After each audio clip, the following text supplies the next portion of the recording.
Dito kami ni Sid sa beach. Kasi nga naghanap kami ng kambing. Sabi kasi ng pinsan ko, ito daw pupuntahan namin dati ditong may alagang kambing dati na marami. So ngayon susubukan namin kung makabili kami sa kanila ng kambing. Ito yung lugar nila malapit sa beach. Kaya si Sid tuwang-tuwa. Kasi nga akala niya magsiswimming siya. Kami ay nandito sa beach. Yung pinsan ko naman nandun sa may-ari ng kambing. Nakipag-usap pa siya doon. Titid!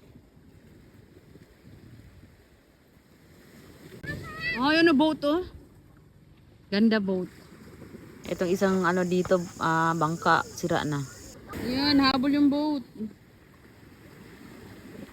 Go, Chid. Enjoy na lang si Sid sa beach. Napaka-peaceful ng buhay nila dito. Maraming pwedeng pagkakitaan, pwedeng mangisda, kopra, at saka nag-aalaga din sila ng mga hayop. Meron din sila dito mga bibe, napansin ko din. Manok na native, at saka, yun, kambing. Isa na lang pala natira sa kambing nila, kakapanganak lang, 3 days pa lang daw. Wala nang nanganak, ayan. Kaya hindi na nila binibenta. Kasi nga dati daw marami na silang kambing, ngayon ay isa na lang natira kasi nga naubos na binenta na nila. Malaki sana siya na kambing, kaso lang yung anak niya ay iisa lang. Yung baby nandun nakahiga. Mama. Huwag na lang, Chid. Walang napala. Walang bentang ano. Walang bentang kambing. Isa na lang ang natira.